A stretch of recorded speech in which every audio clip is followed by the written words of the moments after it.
കണ്ണൂരിൽ CPIMന്റെ ജില്ലാ കമ്മിറ്റി യോഗം ഇപ്പോൾ സമാപിച്ചിരിക്കുന്നു. പയ്യന്നൂരിലെ രക്തസാക്ഷി ഫണ്ട് ക്രമക്കേടുമായി ബന്ധപ്പെട്ട് വെളിപ്പെടുത്തൽ നടത്തിയ വി കുഞ്ഞികൃഷ്ണനെ പുറത്താക്കാനുള്ള CPIMന്റെ തീരുമാനം അല്പസമയത്തിനകം അറിയാം.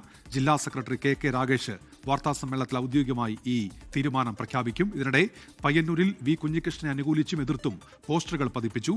വി കുഞ്ഞികൃഷ്ണന്റെ വീടിന് മുന്നിൽ CPIM പ്രവർത്തകർ പടക്കം പൊട്ടിച്ച് ആഹ്ലാദ പ്രകടനം നടത്തി.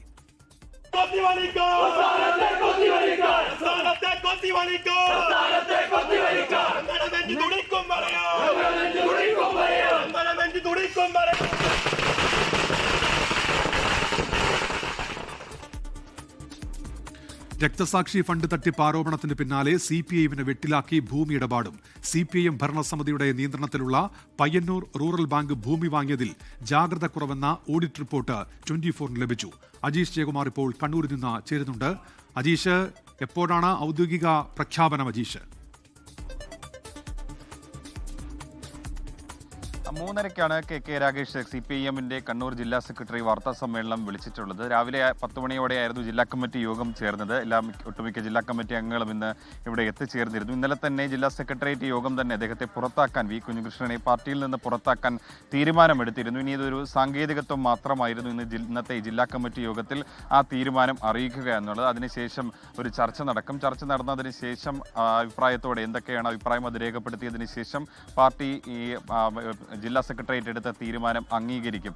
സ്വാഭാവികമായിട്ടും ആ തീരുമാനം എന്താണെന്നായിരിക്കും 3:30 വാർത്താ സമ്മേളനത്തിൽ KK രാഗേഷ് അറിയിക്കുക. എന്തായാലും പുറത്തേക്കുള്ള വഴി തന്നെയാണ് ഈ കുഞ്ഞികൃഷ്ണൻ്റേത് എന്ന് നേരത്തെ തന്നെ വ്യക്തമാക്കിയതാണ്. പക്ഷേ അദ്ദേഹം ഉയർത്തിയ ചോദ്യങ്ങൾ, ആ ചോദ്യങ്ങൾക്ക് ഉത്തരം നൽകാൻ പാർട്ടി നേതാക്കൾക്ക് ഇതുവരെയ്ക്കും കഴിഞ്ഞിട്ടില്ല എന്നുള്ളതാണ് പ്രധാനപ്പെട്ട കാര്യം. കൃത്യമായിട്ടുള്ള കണക്കുകൾ പൊതുജന സമക്ഷം പാർട്ടിക്ക് ഇതുവരെയ്ക്കും അവതരിപ്പിക്കാൻ കഴിഞ്ഞിട്ടില്ല. പാർട്ടിക്ക് അകത്ത് കണക്കുകൾ അവതരിപ്പിച്ചിട്ടുണ്ട് എന്ന് നേതാക്കൾ ആവർത്തിക്കുമ്പോഴും അതങ്ങനെ പറ്റില്ലല്ലോ. പൊതുജനങ്ങളുടെ പോക്കറ്റിൽ നിന്ന് പിരിച്ച പൈസയല്ലേ. സ്വാഭാവികമായിട്ടും അതിൽ ക്രമക്കേട് നടന്നിട്ടുണ്ടെങ്കിൽ അതിൽ എന്താണ് സംഭവിച്ചതെന്ന് അറിയാൻ സ്വാഭാവികമായിട്ടും പൊതുജനങ്ങൾക്ക് അവകാശമുണ്ടെന്ന് ഇതിൻ്റെ പാർട്ടിക്ക് എതിർപക്ഷത്തുള്ളവർ വാദിക്കുകയും ചെയ്യുന്നുണ്ട്. എന്നാൽ ഈ കുഞ്ഞികൃഷ്ണനെ അനുകൂലിക്കുന്ന ചിലരുടെ പോസ്റ്ററുകൾ മറ്റും പയ്യന്നൂരിൽ ഇന്ന് വീണ്ടും പ്രത്യക്ഷപ്പെട്ടിരുന്നു. പക്ഷേ വളരെ കുറച്ച് നേരം മാത്രമാണ് ആ പോസ്റ്ററുകൾ അവിടെ ഉണ്ടായിരുന്നത്. പയ്യന്നൂരിലെ അന്നൂർ എന്ന് പറയുന്ന സ്ഥലത്താണ്. അതുവരെയാണ് ഈ ആരോപണം പ്രധാനമായിട്ടും നേരിടുന്ന TI മധുസൂദനൻ്റെ നാട്. ആ നാട്ടിലാണ് ഈ വി കുഞ്ഞികൃഷ്ണനെ അനുകൂലിച്ചുള്ള പോസ്റ്റർ വന്നത്. അദ്ദേഹത്തെ എതിർത്തുകൊണ്ടുള്ള പോസ്റ്ററുകൾ കഴിഞ്ഞ കുറേ ദിവസങ്ങളായി തന്നെ പയ്യന്നൂരിൻ്റെ പല മേഖലകളിലും വ്യാപകമായിട്ട് തന്നെ ഉണ്ടായിരുന്നു. ഇന്ന് അദ്ദേഹത്തിൻ്റെ വീടിന് സമീപത്തായിട്ടും നിരവധി ഫ്ലക്സ് ബോർഡുകളും പോസ്റ്ററുകളും മറ്റും ഒറ്റുകാരൻ എന്ന വാചകത്തോടെ CPM പ്രവർത്തകർ തന്നെ സ്ഥാപിക്കുകയുണ്ടായി. കൂടാതെ CPM പ്രവർത്തകർ അദ്ദേഹത്തിൻ്റെ വീടിന് മുന്നിലേക്ക് ആഹ്ലാദ പ്രകടനം നടത്തി. പാർട്ടിക്ക് പുറത്തേക്കുള്ള വഴി തുറന്ന ഒരു സാഹചര്യത്തിലാണ് ഒറ്റുകാരൻ പുറത്തേക്ക്, കടക്ക് പുറത്ത് എന്നുള്ളൊരു മുദ്രാവാക്യം ഉയർത്തി CPM പ്രവർത്തകർ അദ്ദേഹത്തിൻ്റെ വീടിന് മുന്നിൽ ഈ ആഹ്ലാദ പ്രകടനം നടത്തിയത്, പടക്കം പൊട്ടിച്ചത്. ഈ സമയം അദ്ദേഹം വീട്ടിലില്ലായിരുന്നു. അദ്ദേഹം എത്തിയതിനു ശേഷം പ്രതികരണം നടത്തിയത് ധനരാജിൻ്റെ, കൊല്ലപ്പെട്ട രക്തസാക്ഷിയായിട്ടുള്ള ധനരാജിൻ്റെ മരുമകളുടെ വിവാഹത്തിനായി പോയിരിക്കുകയായിരുന്നു എന്നാണ് ഈ വി കുഞ്ഞികൃഷ്ണൻ എന്തായാലും പറഞ്ഞത്. എന്തായാലും അദ്ദേഹത്തിൻ്റെ വീട്ടിന് പോലീസ് കാവലും ഏർപ്പെടുത്തിയിട്ടുണ്ട്. അത് ഏതെങ്കിലും തരത്തിലുള്ള ഒരു ആക്രമണത്തിന് സാധ്യതയുണ്ടെന്നുള്ളൊരു സ്പെഷ്യൽ ബ്രാഞ്ച് റിപ്പോർട്ടുണ്ട്. അതിൻ്റെ അടിസ്ഥാനത്തിലാണ് ഇപ്പോൾ സുരക്ഷയും ശക്തമാക്കിയിരിക്കുന്നത്. ഇപ്പോൾ ഈ ഇന്നത്തെ ജില്ലാ കമ്മിറ്റി എന്ന് പറഞ്ഞാൽ ജില്ലാ സെക്രട്ടേറിയറ്റ് യോഗം ആ തീരുമാനം അവതരിപ്പിക്കുക, അതുമായി ബന്ധപ്പെട്ട് ഒരു എതിർശബ്ദവും ഉയർന്നില്ല എന്ന് വേണമോ മനസ്സിലാക്കാൻ അജീഷ് ഈ യോഗത്തിൽ? നിലവിൽ ജില്ലാ കമ്മിറ്റി യോഗത്തിൽ എന്ത് അണികൾ അല്ലെങ്കിൽ കമ്മിറ്റി അംഗങ്ങൾ എന്ത് നിലപാടെടുത്തു എന്നതിനെ കുറിച്ചുള്ള വിവരങ്ങളൊന്നും ഇതുവരേക്കും പുറത്ത് വന്നിട്ടില്ല. കുറച്ച് സമയം മുമ്പാണ് ജില്ലാ കമ്മിറ്റി യോഗം പൂർത്തിയായത്.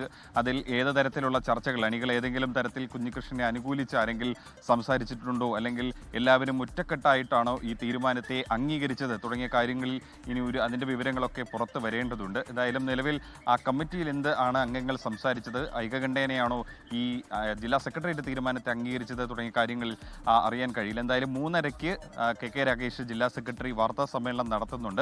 ഈ ഇന്നത്തെ ഈ അജണ്ട, ഈ കമ്മിറ്റിയിലെ അജണ്ട, മറ്റ് തെരഞ്ഞെടുപ്പ് ഒരുക്കങ്ങളടക്കമുള്ള കാര്യങ്ങൾ വിശദീകരിക്കാൻ കൂടി ആണ് ജില്ലാ കമ്മിറ്റി വിളിച്ചത്. അതിൻ്റെ ഒരു അജണ്ട മാത്രമായിരുന്നു ഇന്നലെ ജില്ലാ സെക്രട്ടേറിയറ്റിൽ എടുത്ത തീരുമാനം. എന്തായാലും ആ തീരുമാനത്തെ ഏതെങ്കിലും തരത്തിൽ ഏതെങ്കിലും അംഗങ്ങൾ പിന്തുണച്ച് അല്ലെങ്കിൽ ഒരു അന്വേഷണം വേണമെന്നുള്ളൊരു ആവശ്യം ഉന്നയിച്ചു എന്നുള്ളത് വ്യക്തമല്ല. പക്ഷേ കഴിഞ്ഞ ദിവസം ജില്ലാ സെക്രട്ടേറിയറ്റിൽ ഈ വി കുഞ്ഞികൃഷ്ണൻ ആരോപണം ഉന്നയിച്ച സമയത്ത് അദ്ദേഹം ഈ തെരഞ്ഞെടുപ്പ് അടുത്തിരിക്കുന്ന ചെയ്യുന്നതിൻ്റെ പശ്ചാത്തലത്തിൽ ഇങ്ങനെ ഒരു പുസ്തകവുമായി വരുന്നു, ഇങ്ങനെ മാധ്യമങ്ങളിലൂടെ ആരോപണം ഉന്നയിക്കുന്നു, പാർട്ടിയെ ഈ മുൾമുരയിൽ നിർത്തുന്നു എന്നതുകൊണ്ട് ആരെങ്കിലും അദ്ദേഹത്തിൻ്റെ പിന്നിലുണ്ടോ എന്ന് പരിശോധിക്കണമെന്നൊരു നിർദ്ദേശം ചില അംഗങ്ങൾ ഇന്നലത്തെ ജില്ലാ സെക്രട്ടേറിയറ്റിൽ തന്നെ ഉന്നയിച്ചിരുന്നു. അത് പാർട്ടി വിശദമായി തന്നെ പരിശോധിക്കും. ഏതെങ്കിലും തരത്തിൽ പാർട്ടിയുമായി ബന്ധപ്പെട്ട ആരെങ്കിലും അദ്ദേഹത്തിന് പിന്നിലുണ്ട്, അല്ലെങ്കിൽ പുറത്ത് ആരുടെയെങ്കിലും പിൻബലത്തോടെയാണ് അദ്ദേഹം ഈ ആരോപണം ഉന്നയിക്കുന്നത് എന്നുള്ളത് പാർട്ടി വിശദമായി തന്നെ പരിശോധിക്കും. അതൊരു അന്വേഷണ കമ്മീഷനെ ഒന്നും നിയോഗിച്ചായിരിക്കില്ല, അല്ലാതെ പാർട്ടിയുടെ മുതിർന്ന നേതാക്കൾ തന്നെ ആരെങ്കിലും ആയിരിക്കും ഈ കാര്യത്തിൽ ഒരു അന്വേഷണം നടത്തുക.